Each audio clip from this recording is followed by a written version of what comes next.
Master of Space, written by Gregory Travers. Jonas Harper, Space Log 008, Space Date November 5th, 2316. It's been 2 days since I came out of cryosleep. Though I'm still tired and groggy from the reanimation process, the doctor assigned to my care has assured me that I'm doing exceptionally well comparatively, and that this pulsing headache and stomach pain will soon come to pass. Despite all of that, I did find energy to leave my quarters earlier in the day and shuffle myself to the cafeteria on our floor. Though the food on this station still leaves much to be desired, it's still eons ahead of the colorful paste they were feeding me back at Space Corps. But I suppose that's obvious when you compare the simple budget of the U.S. Space Corps to the bottomless black budget account of the Galactic Liberation Foundation. As my strength returns, so does the familiar childlike wonder that has consumed me since the day I found out I would be interviewing Captain Michael for a Where Are They Now segment of next month's episode of 24th Century Living with Jonas Harper. Being a television personality has granted me the opportunity to meet all sorts of celebrity personalities, but none with the level of fame that the Captain holds. No name in the history of mankind has ever been both praised and cursed as the name of Captain Dan Michaels. To some, he has been defined as a messiah, a protector of all that is good. To others, he has been called the destroyer of worlds, a demon spawn who breathes decay into all he comes in contact with. All throughout the universe, lines have been drawn, sides have been chosen. But I did not travel all this way to be swayed by the opinions of others. All I really know is who Captain Dan Michael was to me. I was only a child during the Dragimian occupation, unable to grasp the true severity of the ongoing war. While my parents sat horrified watching the holodeck in the living room, the four-armed reptilian race invading planet after planet, seeking to destroy all electromagnetic technology, I hollered and cheered on each wave of Federation ships that were sent out to battle the Dragium Empire. Many people of Earth were against our involvement in the war. They said it was foolish to expend resources on a battle so far away, that our participation would only anger the Dragimians and lead Emperor Xanthok and his bloodthirsty reptilian army back to our planet to enslave our race and destroy our technology. You see, I didn't know this as a kid, but it's not just machines that emit electromagnetic frequencies. The human brain radiates these signals as well. The thought of getting their brain scooped out of their skull and stomped on scared a lot of people, and understandably so. On the other hand, there were others, like my parents, who believed that if someone is in trouble and you can help them, no matter what race they are or how far away from the planet they may be, then you should help them. No questions asked and no thank you needed. Night after night, we sat glued in front of the television, watching the battle unfold. Then, one night, it was over. A news report came on the New World media saying that the evil Emperor Xanthok had been taken into Federation custody, brought down single-handedly by a young, brave soldier known as Private Dan Michael. The victory was celebrated throughout the galaxy, and the newly appointed captain of the brand new Galaxy S5 battleship became a symbol of hope and peace to us all. 30 years have passed since the events that took place on that evening, and it has been a long, rocky road for the captain ever since. First, it was the tabloid articles exposing his lavish party lifestyle. Then the rumors came of the drug use and alcohol, and the embarrassing penis photos and assault charges. After the shoplifting scandal at the Milky Way Space Mall, it was the rehab. And then, just when everyone thought it couldn't get any worse, the news story got out that the captain had fired on and destroyed a moon orbiting Romulus 6 in a failed attempt to capture a runaway terrorist. After this ill-planned and highly destructive act, the captain became a galactic pariah. But even though a word of praise is seldom heard of Captain Michael anymore, I still remember him for the force of good he once was. I hope with this article that I will be able to remind people of that. Anyway, I must take my leave as I am becoming fatigued quite quickly. Tomorrow, the Galaxy S5 will dock on the space station and I will be escorted onto the seasoned Federation battleship to conduct my preliminary question period with the captain. How exciting! Preliminary question period transcript. Space date, November 6th, 2316. Are we rolling? Yes, we have begun. Now I will remind you once more before the captain joins us, upon his arrival you will stand up, salute, and stay at attention until the captain relieves you. I also must mention again that you are to stay away from any questions regarding the Rebellion Army. As the official stance of the GLF is that a Rebellion Army does not exist, any questions about the Rebellion Army's existence would imply direct dishonesty among the Federation to the people of Earth, and this will not be tolerated. Understood? Understood. Good. The captain will join us now. Stand up and salute. Captain Dan Michael, may I present Jonas Harper of the New World Media Channel. At ease, Jonas. Thank you. Before we begin, I would just like to tell you that you were a great hero of mine as a child. I come in peace, I suppose, is what I mean to say. A heartwarming sentiment, my earthling brother. I trust your stay on the S5 has been adequate thus far? Exceptional, sir. It seems like something out of a resort hotel, less a battleship. Yes, well, it may not have some of the flash or the new fancy gizmos of the Galaxy S6, but this old girl has been a faithful companion on many grave and dangerous missions throughout the spacedom. So then, where will we begin? I'd like to start from the very beginning, with your childhood. More importantly, your parents. Yes, of course. My mother was a school teacher and my father was a Secretary of Defense for the United States government. It was hard for me growing up, especially in school. Kids can be so cruel, you know. Imagine how they teased when they learned my father was only a mere secretary. But indeed, it only made me push myself harder to conquer the adversity and rise above the shameful mediocrity of my family tree. Academics, however, were not my strong suit. Things like numbers, data, science, these things meant nothing to me. Legends don't sit around and solve equations, they get out there and they kick ass! Young, inspired, and craving adventure, I decided to apply for the United States Space Corps, and after passing my entrance exam with flying colors, I became a cadet. 30 years ago, on a libertarian mission to the planet Zeta 4b during the Dragimian occupations, you were separated from your battalion. It was on this legendary mission that you stormed an enemy stronghold and single-handedly defeated the evil Emperor Xanthok. Can you take us back to that moment and tell us what was going through your head? Paint a picture for us, if you will. Wow, okay. I haven't grown so old that I forgot, I hope. Like you've already said, I was separated from my battalion on Zeta 4b, following the trail of a couple Dragimian foot soldiers. To my surprise, the trail led me right to their base where they stood sentry at the gates.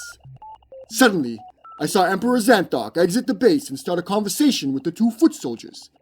I knew I had to act quickly, for a chance to get that close to Xanthok were few and far between. Without a thought of my own personal safety, I selflessly leaped from my hiding spot and fired off 2 shots from my phaser, subduing the guards. Then, I pointed my phaser to the Emperor and, looking him dead in his black eyes, said, "Long live the New World!" before I fired off the shot that knocked him unconscious. Soon after, my communications with the base returned, and my battalion was able to trace my location. And that is the story of how I defeated the Emperor. Wow. Incredible. I'm speechless. Understandably so. Following the Emperor's arrest, you were recognized for your bravery with the prestigious Medal of Heart and a promotion to captain of this very ship. It was there that you adopted the famous white and yellow uniform with a large lightning bolt embroidered on the chest, a symbol that became known throughout the galaxy for the heroism it represented. How was it that this lightning bolt, now worn on all the Federation uniforms, came to be? It's poetic, really. As the Federation ship left planet Zeta 4b, I looked out a window into the far reaches of space, and there I saw a lightning bolt, as big as the ship itself, flash in the darkness as if God himself was there, riding along with us, guiding us. I'm sure you mean metaphorically, like you metaphorically saw a lightning bolt in space. No, literally. I literally saw the lightning bolt flash before my eyes, as big as God himself. It's just that a lightning bolt in space would be physically impossible. There's no atmosphere in space. Yes, but this was deep in space. Very far out in space. That wouldn't change anything. You see, the electrons can't ionize without an atmosphere, so a lightning bolt would be impossible to see in space. You must be mistaken. But this was really far out there. Deep, deep space. Maybe we should move on to the next question. Sure. The years following your rise to fame, you were in the headlines weekly, it seemed. But more and more the articles printed were less about your military endeavors and more about your moonlighting and your celebrity lovers. Ha! Ha! Ha! Yes, those were crazy times. As it has been disclosed many, many times before, I was on a lot of drugs for mostly all of the 70s. You know, celebrity status and all. Your first marriage to the famous actress and model Julie Santina lasted only a short 40 days. Can you tell us a bit about that? Ah, Julie. She was a firecracker, was she not? Unfortunately, our union was based more on politics than passion. After a highly publicized moon wedding, she went back to Earth and I went back out to deep space. Both her career and my public approval rating were through the roof, but when the cameras were turned off, there was just not enough foundation to keep us afloat. It's heartbreaking, really. And then when the word got out of my, infidelities, the marriage just crumbled. I do recall when the story broke, I believe the numbers of alleged mistresses who had come forward was 37? 38. Oh, my mistake. Amazing, is it not? I would never in a million years have thought that the human sperm would be compatible with the reproductive organs of an alien species, but here we are. Are you saying that there were bastard children? That's not what the captain is saying. Is there a point to all this? Well, yes. It was about this time that the public opinion of you on Earth started to fall, especially among women. I wondered if it was this shift in popularity, and the drugs, of course, that may be partly responsible for the destruction of the moon orbiting Romelia 6. I suppose this had to come up sooner or later. I was chasing down a terrorist and his ship had landed on Romelia 6. We had strong reason to believe that the cruiser in which he was in was hauling weapons of ultimate chaos. We urged the Romelian leaders to hand over the fugitive, but they refused. Why did they refuse? Because they hate us. They hate our freedom and the freedom we provide the galaxy. They're the ones who started the goddamn rebellion. Captain Michael, I do not know what you were about to say because you didn't say anything, but I would highly suggest that you rethink the answer. Listen, Jonas. The Federation will not negotiate with terrorists. That's page 1 stuff. Yes, I took a lot of heat for what I did. Many people thought blowing up the moon was an overreaction. Who's to say, really? I will say this, though. If I had known that not having a moon would have caused the planet to flood the way it did, I might have rethought my methods. Who knew, right? Look, I know it's not a perfect situation, but protecting the universe never is. We did what we thought was right. I think we should move on. Sure. The Galaxy S5 has been sailing the stars for over 3 decades. You've led countless missions in aid, in battle, and in liberation. In all your travels, have you ever seen him?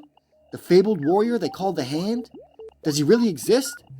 Okay, I think we've asked enough questions for the preliminaries. The Federation does not acknowledge the existence of this so-called Hand. He is a rumor, a myth. I think it's time you went back to your quarters for the evening. Tomorrow you can ride along with the crew on a routine patrol. That would be wonderful, thank you. And thank you, Captain Michael. Cut tape! Jonas Harper, Space Log 009, Space Date, November 6th, 2316. I can't believe I'm writing this, but I just interviewed Captain Dan Michael. I feel like a giddy little teen. I was a little embarrassed that I didn't catch on to his sense of humor, though. I mean, the whole thing about the lightning bolt had to have been a joke, and you would have to be absurdly stupid to mistake a Secretary of Defense for a receptionist. Wow, brave and funny. You don't see much of that nowadays. He's put on weight and aged a great deal since I remembered him, but he looks real to me. A little broken, but real nonetheless. I guess since the separation with Nancy, I've been a little broken too. Maybe in some strange way, the captain and I are more alike than I ever thought. 2 defeated men struggling for redemption. Maybe that's just the writer in me searching for a deeper meaning that isn't really there. Anyway, I must take my leave. The public relations representative has told me I won't be able to record during my ride-along with the helm crew, but I'm a journalist, and I learned a long time ago that there's always a way around these things. I've managed to bring 2 miniature recorders with me, stitched in both my shirt and pants. They operate on a powerful wireless frequency that sends everything recorded to my hard drive in my quarters on the ship. I will be able to have live audio feed and none will be the wiser. Jonas Harper, shirt microphone transcript feed. Space date, November 7th, 2316. Thank you. Ah, Jonas, welcome. I see you've met Buck. He's a Dragimian, you know. Quite progressive, is it not? Not many space captains would hire Dragimians, what with their hatred for technology, their primal bloodlust, and overall poor etiquette. Especially not that young Captain Williams piloting the Galaxy X6. You know what that makes him, don't you? A racist. Captain, we talked about this. You can't keep accusing fellow Federation captains of being racist. Well then, where's his Dragimian? Sure, he commands the new fancy Galaxy S6, but tell me, where's his Dragimian? Are you saying you hired a Dragimian so you could look progressive? Of course not. Bok is highly qualified for his job. Isn't that right, Bok? A loud bunch, aren't they? Yes, sure. Thank you, Bok. That'll be all. He sure likes to jerk around uncontrollably, that Bok. And scream. Yes, and scream. Very loudly. Now, let me introduce you to the fabled crew of the Galaxy S5. My eyes, my ears, my faithful companions. Easy on the cheese, Uncle Mike. I told you, while I'm on duty, I am not your uncle, I'm your captain. And it's Michael, not Mike. You don't abbreviate last names. But your last name is a first name. Yes, I know. All great men have two first names. Everyone knows that. Huh. I promise the introductions will get better as we go. This pale-faced monstrosity is my nephew, Bobby Jizowitz. Jizowitz? Yes, Jizowitz. Despite my best efforts to convince her otherwise, my sister married a Jew. A ginger Jew. This pudgy, freckled ball of shame is what came out of her. Thanks, Uncle Mike. You are a constant disappointment to me. I took the boy under my wing after he managed to get himself kicked out of every private school his parents sent him to. Bobby is our acting head of reference, or for short, whore. You're a dirty, dirty whore, aren't you? Stop it, Unc. You're making me blush. You're always blushing, you genetic abomination. What are the responsibilities of a Federation head of reference? I'm in charge of looking the files up and shit. For instance, if we pass by a planet and want to know what the fuck we looking at, I just say, "Computer, what the fuck we looking at?" And it tells me. It's a bit more complicated than that. Nah, it isn't. Anyway, next, we have my number 2 man, our lead navigator, Court. Greetings, Earthling. Greetings, my name is Jonas. Court joins us from planet Zeta 4b. I don't know if you know much about the Zetans, but they are said to be one of the most intelligent races in the universe. They believe in logic over emotion. Though I can't be sure they feel any emotion at all, really. It's all logic with them. Always. Except for that god-awful spiral of hair around that gigantic melon of theirs. I don't see anything logical about that. The pattern of her hair acts as an extra protective layer that mimics a small hairline fracture in our skull, which allows flexibility during increased brain function. So in fact, it's entirely logical. You see, this is the kind of stuff I'm talking about. Anyway, he's the best navigator I've ever seen, but he's just horrible at parties. Next on the list, the space crew would not be complete without a sassy black woman. Over there, up by the monitors, is our galactic ambassador, Sasha Banks. Sasha, say hello to Jonas. Hey, sugar. It's a pleasure to meet you. Sasha is an educated diplomat, learned in over 40 different alien dialects, trained in 5 of the 7 deadly arts, and, if I may say so, not too hard on the eyes. Oh, Captain. This is great. I would love to come around and ask each of you some questions if I could. No way! I ain't talking to no fucking press! It'll be off the record, I swear. But it would help me get a more well-rounded view of the captain for my report. Just a few short minutes of your time is all I ask. I have no objections. Oh, you want to interview the captain, do you? Okay, sugar. You've come to the right spot. Come on over. Sasha Banks interview. So what would you like to know, sweetheart? Okay, well, why don't we start with how long you've known the captain? I've been employed as the galactic ambassador of the Galaxy S5 for 20 years now. I've been with the captain almost since the beginning. The original ambassador, Franklin, died of a supposed heart attack. I don't believe it. The captain was widely known for being highly medicated during those days. I think the boy just did too much and OD'd. Things were different in the 70s. Deep space travel was new and there wasn't any supervision. When I came on board, the captain was a wreck. Hooked on alerting, smelling like bourbon and vomit. It was shameful. So I pulled up my stockings and said, "No more." That's when the captain began his road to recovery. It wasn't easy, and his head took a real beating. I believe that was partly responsible for his decision to destroy the moon on Romelia 6. His head was not in a good space. Were the two of you ever romantic? On the record, no. The captain is married to the ship, and that's the way he likes it. And that's the way it has to be. But just between us girls, I might be the only resident on the Galaxy S5 who can get away with calling him by his first name.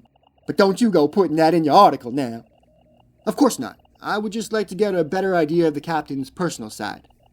Look, sugar, I know back on Earth the public sees us as some sort of militant scum led by an overprivileged, irresponsible party animal.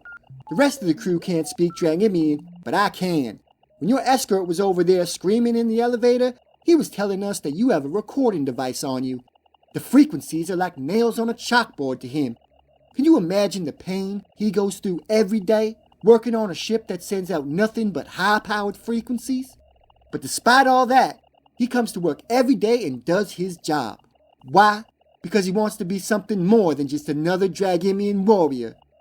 And as for the captain, before you go back to Earth and tear him apart, you should know that I have never met a man more honest, more loyal, and more committed to the safety of the universe than that man over there, Captain Dan Michael. Thank you, Sasha, for keeping that between us. But you should know I did not come here to tear him, nor you or the crew, apart. If anything, I'm hoping to sway the public opinion to be a little bit more open-minded. That sounds just fine, sugar. Well then, I should continue onward. It was a pleasure meeting you. You as well, honey. Court interview. Hello, Court. Would it be okay if I ask you some questions now? Please. Why don't we start with how long you've known the captain? I applied for the Liberation Federation after my home planet, thanks to the Captain Michael, was freed from Dragimian rule. My father insisted it was only logical that I would join those who liberated my people to travel the universe and liberate other alien races facing the same oppression. There are some people back on Earth who say that the Federation is no longer the savior of those facing oppression, but the oppressors themselves. Yes, humans. They are quite an interesting species. They wear their pride with such confidence, as if it is a blessing. I cannot say that I agree for the most part. It is logical that when a being faces an obstacle or challenge, he has but three choices: conquer, accept, or submit. Humans, however, look at problems at such distances and make judgments on how problems should be fixed, while neglecting the very problems that are of the utmost importance, staring them in the face. This is why most Earthlings care more about the political wars of deep space and not the rapidly depleting ecosystem of their home planet. If this is the case, why have you continued to loyally serve under an Earthling captain? If all beings of the universe are composed of the same matter, it is logical to assume that we would inherit the natural traits of the universe around us, which is composed of both great logic and immeasurable chaos. It is quite simple, depending on where you are standing, to say that one trait may be more valued than the other, but both are very real. They are both very necessary for the grand theater of life to continue. This is why... Captain, an unidentified Federation cruiser has appeared on the radar. Switch the hailing frequency. Unidentified Federation cruiser, identify yourself. The cruiser model matches the one that was stolen a few weeks ago by the rebel soldiers. Remember, guys, the Federation stance on the rebellion is that there is no rebellion. Oh, cut the shit. No one's recording. We don't have to continue this circus. There very much is a rebellion. They've been stealing Federation cargo ships for years now, living off our bounty. Led by that bastard Zedin. No offense, Court. Quinzar Ali. Quinzar Ali? I've never heard of him. I got this one, Uncle Mike. Computer, who is Quinzar Ali? Mother, Zarakan Ali. Father, unknown. The leader of the Galactic Rebellion. Also the first being born with both Zedin and Earthling blood. Widely known for his desire to destroy his opposer. Recently captured by Captain Bill Williams during a secret mission to planet Titan. It should have been me on that mission, not that pretty boy Williams. Follow that cruiser. The vessel is heading towards a black hole. And now the universal question. If I enter the black, could I get back? I don't know, Captain. Could you? Captain, the Galaxy S6 has appeared on radar. Captain Williams is hailing us. Put him on screen. Hello, Captain Michael. To what do I owe this pleasure, Captain Williams? We are in pursuit of the stolen Federation cruiser. You may stand down. We'll take it from here. Oh, no way. This is my patrol, so you may stand down, and we'll take it from here. Well, this is my investigation. Stand down to a superior officer. You are not my superior. You're a captain, I'm a captain. We're the same. That we are not. People actually respect me. I have a better ship, I have a better crew, I'm younger and more ruggedly handsome than you ever were. I'm not some train wreck who doesn't realize that he should have retired years ago. Do yourself a favor and stay back on this one, old man. Let the professionals work. Captain Williams, out. That does it! Court, you follow that cruiser through that black hole, you hear me? Yes, Captain. Passing through in 10, 9, 8, 7. Hold on, y'all. 4, 3, 1. Oh, God. Jonas Harper, Space Log 010, Space Date, November 7th, 2316. Things have taken a horrible turn. I fear I may not make it back home alive to complete my piece on the captain. Yes, the captain. In the last hour I have learned perhaps too much about the captain, things I wish I didn't know. Captain Dan Michael is nothing but a fraud. When we came out the other side of the black hole, there was an ambush waiting for us. An absolutely enormous battleship, one twice or 3 times that of the Galaxy's ships, hovered above us, locking us in their abductor beams. I watched as Emperor Xanthok and another man, a Zedin, appeared on screen. He quickly introduced himself as the rebellion leader, Quinzar Ali. "You all must be very confused," he said with a grin. I'm sure you all thought that Xanthok and I were both safely tucked away in a dark cell somewhere. Not anymore! You see, Captain Williams, it was my plan for you to catch me all along. It was the only way I could get into space jail to break out Xanthok just in time to capture the both of you.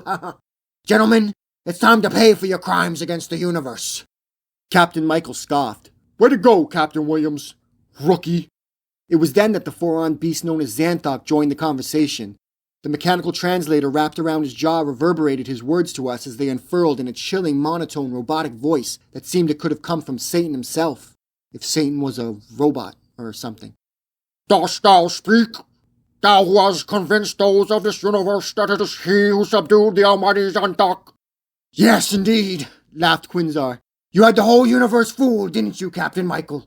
But the truth is that it was not you who defeated Xanthok all those years ago, was it? It was the assassin known as the Hand that came to your aid and captured Xanthok. Then he disappeared before your battalion joined back with you, and you took the credit. Poor form indeed, old man. The captain hung his head. Is this true? Asked Sasha, knowing full well the Zetans never lie. Her only hope was that the half-human part of Quinzar might be shining its way through. But it wasn't. It's all true, said the captain. I lied about it all. I was rescued by the Hand. The PR rep threw her hands in the air. Just great.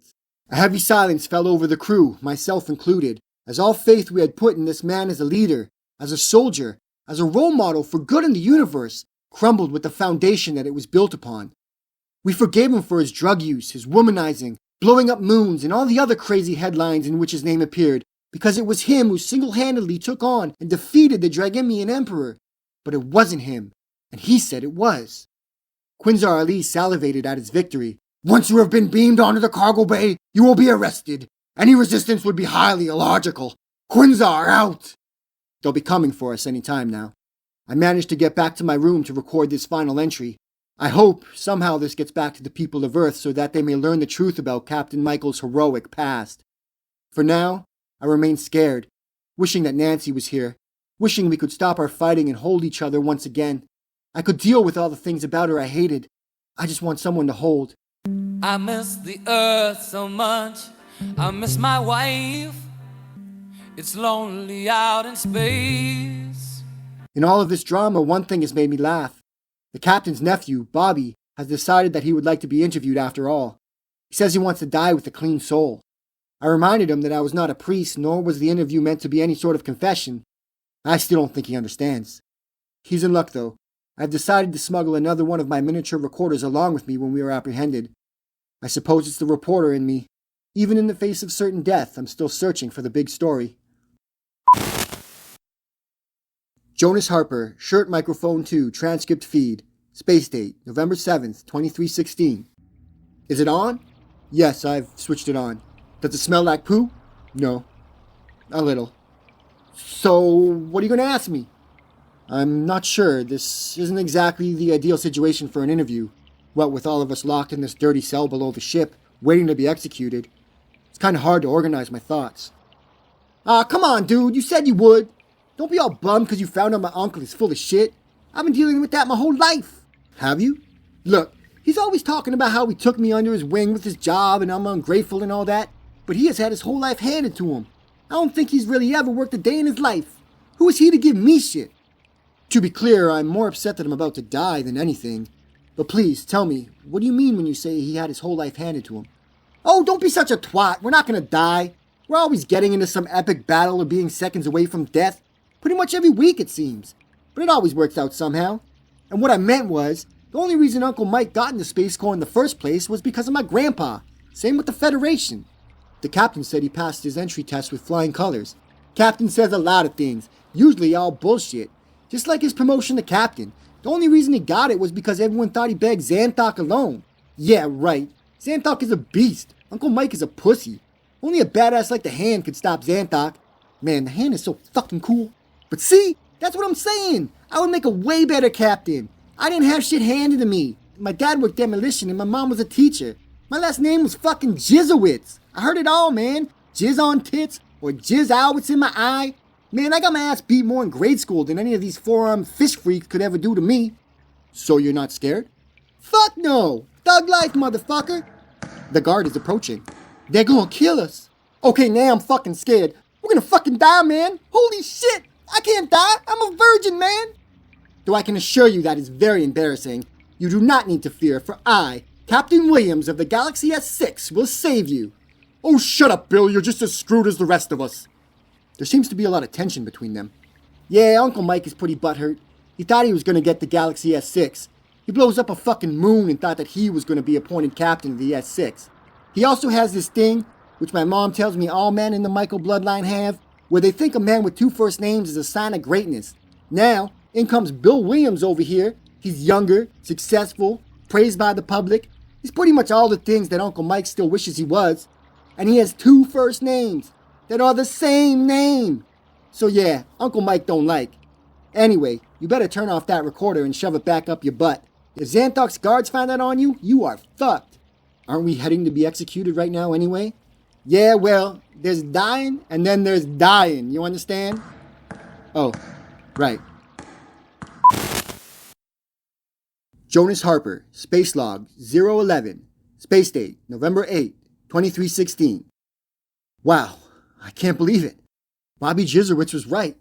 Despite certain death, we escaped the grasp of Xanthox and Quinzar. For the purpose of record, I must recount the details of our escape before they evade me. As we were led into the chamber in which our executions were to take place, we were greeted by our 2 captors. The fabled Federation leaders, both young and old, brought to their knees by the wrath of Quinzar Ali, Laughed Quinzar. and to make it even sweeter, they helped make it all happen by sending me to the very prison in which Xanthox was being held. How very illogical! Way to go, Captain Williams, said Bobby, dripping with sarcasm. Way to fuck us all over.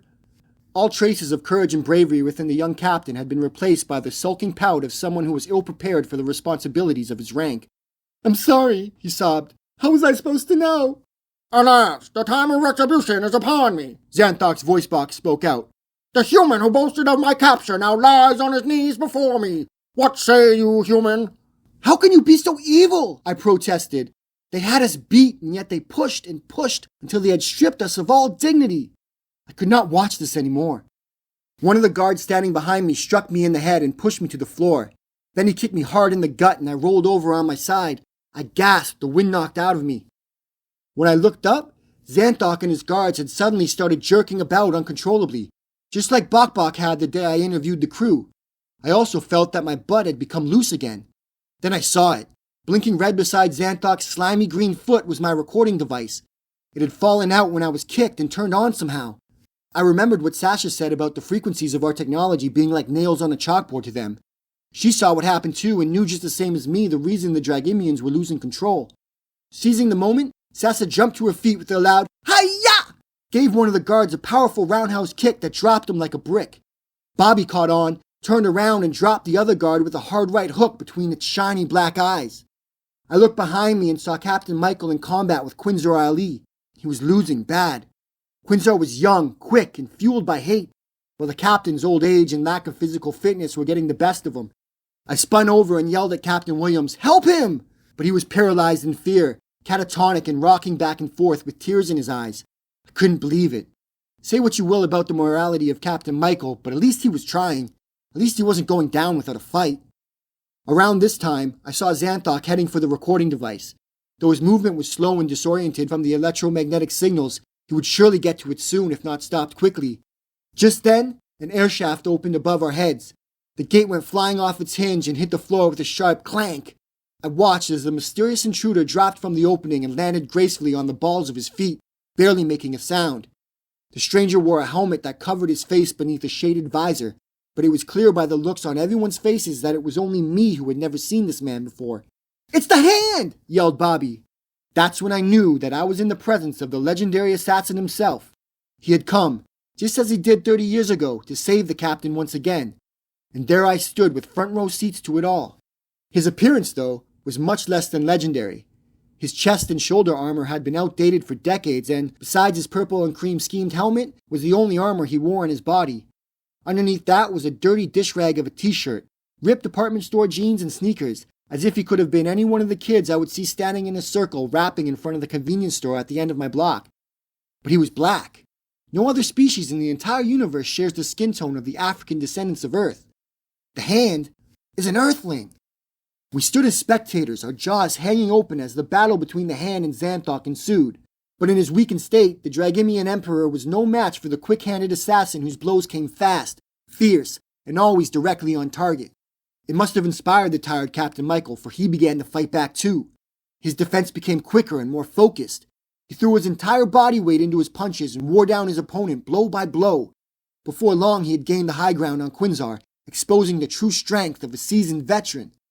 When the two villains had been defeated, Captain Michael turned to the assassin and extended his hand. "Thank you," he said. "I promise this time I will give you your full credit."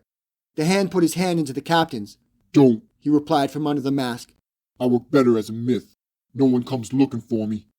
We watched as the hand became engulfed in a beautiful blue illumination, and then, in an instant, he was gone. The young Captain Williams got to his feet and joined us.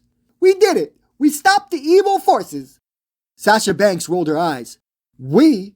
Honey, I don't recall you doing a whole lot but rocking back and forth." "Yeah," said Bobby. "Even I punched someone, you pussy." This made us all laugh. Everyone except for Captain Michael. "Enough!" he ordered. His commanding tone demanded everyone's attention, and the laughing stopped. "Do not forget that I too lied about my bravery when I was young, like Captain Williams. In many ways, his cowardliness here tonight reminds me of my former self. And if I can be the brave, victorious captain that I am today, if I can taste my retribution and drink upon the tears of my enemies, well then, there is still hope for him as well, is there not?" Captain Williams' eyes became brighter. "Really? That means a lot. I've always really looked up to you. I guess I just acted so poorly towards you because I wanted to show you I was proud and headstrong. Like you." "Do not give up," said Captain Michael. "There is greatness in you yet. After all, you bear two first names. To be great is your birthright." Quinzar laughed from the floor. "This all means nothing," he shouted out. "I will have my vengeance. Mark my words. The Federation will kneel before Quinzar in the end." He laughed for quite some time after that. Anyway, my epic space adventure has come to a close. I'm now on my way back to the space station to return to cryosleep. I got my interview and have witnessed a moment in history that will not be soon forgotten. Now I will return to Earth to complete my Where Are They Now feature on Captain Dan Michael. I think the answer to that question is quite simple. Protecting the fucking universe.